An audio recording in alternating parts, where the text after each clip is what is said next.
11. Signal services. The Civil War, which was first in many things, provided the opportunity for the extensive use of the telegraph for all possible wartime purposes. The introduction of this communications device affected two important developments in the evolution and organization of the federal intelligence function. One innovation was the utilization of sophisticated codes for communication, not just among some elite groups, but within the entire military system. Footnote: it will be recalled that spies in the service of General Washington used ciphered messages. The Civil War experience was an elaboration on this situation. More sophisticated codes were developed for use within the entire Army. A cipher system usually substitutes a single symbol, number, letter, or special sign for a single letter of the standard alphabet. A code system substitutes a code term, number, number group, letter, letter group, word, sign, or marking for an item of plain text, a word, phrase, date, general prefix or suffix, or some such identifiable language referent. The two systems can, of course, be intertwined and otherwise sophisticated by skilled cryptographers. End footnote. Further, as byproducts of this phenomenon, the first concerted efforts at code breaking and communications system penetration, or telegraph line tapping, were undertaken. The other important occurrence was the creation of the United States Army Signal Corps. Not only did this organization have intelligence responsibilities during the war, but it became the institution thereafter which fostered and advanced coding, code breaking, and communications system penetration practices. Prior to the occasion of the Civil War, no nation except Germany had a permanent military telegraph unit within its armed forces organization. Footnote: William R. Plumb, The Military Telegraph During the Civil War in the United States, Volume 1, Chicago, Jansen McClurgan Company, 1882, page 62. End footnote. With the outbreak of hostilities in the United States in 1861, two signal services were pressed into action by the Union. The Signal Corps, the pioneering communications unit of the United States Army of a century's duration, came into existence largely through the efforts of General Albert J. Meyer. Born in New York in 1827, Meyer apprenticed as a telegraph operator while preparing for his college education. Graduated from Hobart College in 1827, he continued his studies at Buffalo Medical College, obtaining his M.D. in 1851. During his final year of academic studies, he became interested in the use of communications signals for military and naval purposes. Thus, early in his life, Meyer became acquainted with two important means of long-distance communication. After practicing as a physician for 3 years, he sought and obtained a commission as assistant surgeon in the regular Army. Ordered to New Mexico, his interest in signal communications was renewed in observations of the various Comanche practices of this nature. After developing his thoughts on the matter, Meyer wrote to the War Department in 1856, asking if the government might be interested in his signaling system. No action was taken on the inquiry until 1859, when a board of evaluation, headed by Lieutenant Colonel Robert E. Lee, considered the matter and gave qualified approval to the idea. Field tests followed, and negotiations were made in the War Department for some institutional accommodations for the new communications effort. As a consequence, provision was made in legislation enacted in 1860 authorizing the appointment of one signal officer with the rank of major and $2,000 for signaling equipment. Thus, the Signal Corps began to take shape. Footnote: while it is ironic that Lee should be the head of the panel approving the idea of a Signal Corps, which would be combat-tested, facing forces subsequently under his command, it is also equally ironic that Senator Jefferson Davis, Democrat, Mississippi, opposed the signal officer provision in the 1860 legislation. The Confederacy was destined to have a fine Signal Corps of its own, one which Davis supported in all ways. See J. Willard Brown, The Signal Corps, USA, in the War of the Rebellion, Boston, U.S. Veteran Signal Corps Association, 1896, pages 205 through 224. Also see Max L. Marshall, ed., The Story of the U.S. Army Signal Corps, New York, Franklin Watts, 1965, pages 63 through 76.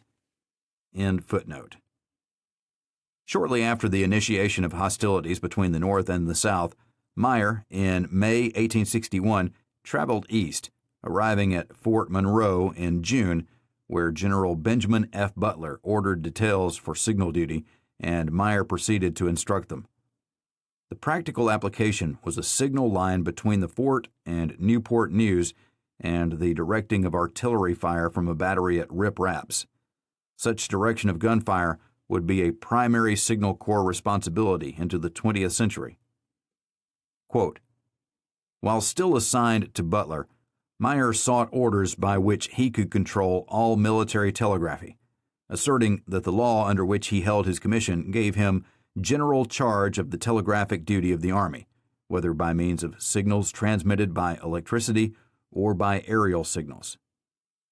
Although Meyer obtained no War Department help, Butler ordered all telegraphic duty in his department, in which the budding U.S. military telegraph was already at work, placed under Meyer's control.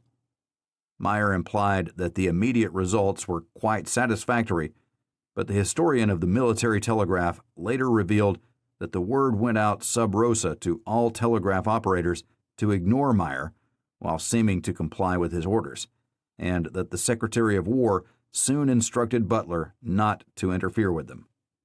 End quote. Footnote.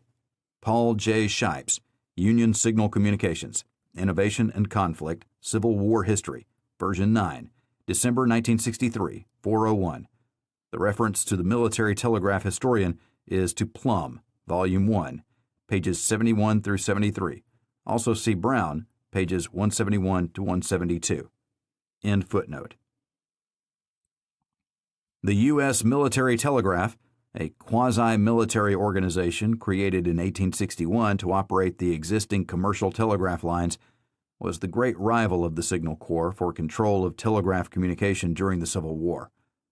It ceased to exist after the cessation of hostilities in 1865, and the telegraph communication field was left to the Signal Corps. While it existed, however, it had direct access to and favor of the Secretary of War. Its organization and operations will be discussed shortly. During the Civil War, the Signal Corps had limited responsibility for telegraphic communications. It provided some telegraphy services for the shifting Union forces, but generally, its efforts in this field of communication were supervised by military telegraph officials. The Corps apparently developed codes and ciphers, but there is some question as to their security. Signal Corps telegraphers were sworn to secrecy regarding both the cipher codes they utilized and the content of their communiques, a condition which sometimes created difficulties when high-ranking officers were curious about telegraph traffic. Until 1863, Meyer had to rely largely upon detailees for his manpower. It was in that year, however, on March 3rd, that Congress enacted legislation creating an organization beyond the authority for a single signal officer. Quote, according to one source, 146 officers were commissioned in the Corps during the war or were offered commissions. About 20 of this number declined the appointments offered them, and some 10 or 12 resigned from the Army soon after the reorganization was effected. In addition, about 297 acting signal officers served in the wartime corps, but some of them for only very brief periods. The total number of enlisted men who served at one time or another was about 2,500. In October 1863, 198 officers, besides Meyer, and 814 enlisted men graced the rolls of the Signal Corps. End quote.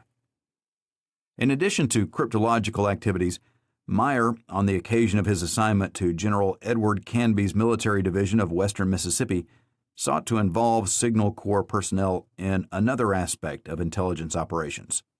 Quote, within a week or two of his reporting to General Canby, Colonel Meyer proposed a new service which can be assigned at once to the Signal Corps.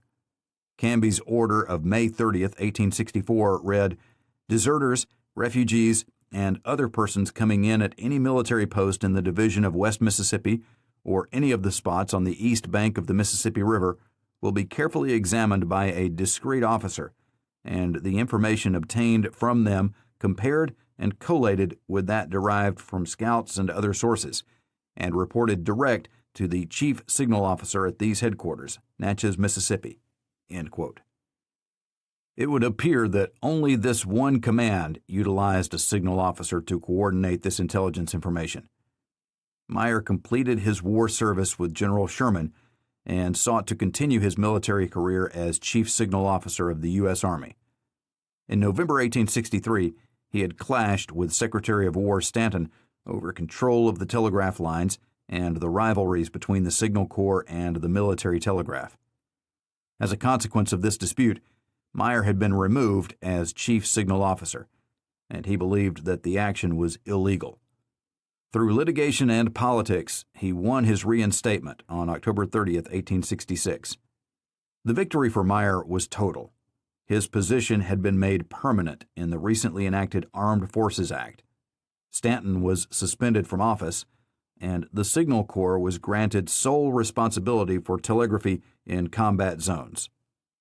The Corps itself depended upon detailees for its manpower under the Armed Forces Act.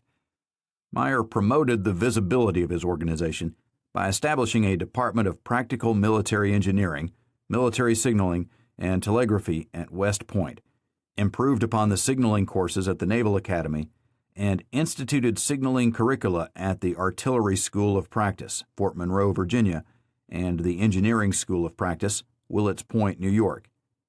His achievements on behalf of the Corps and military communications were both numerous and continuous until his death in August 1880.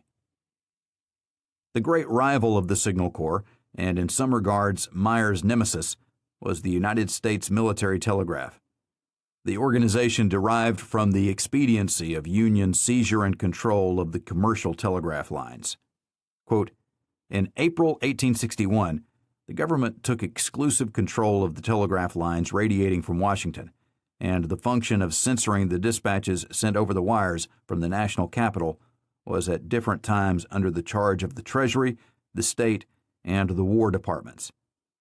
Operating under the instructions from the cabinet officer in whose department he was placed, the censor excluded communications giving military information, and also those which were deemed to convey too much news concerning the activities of the government.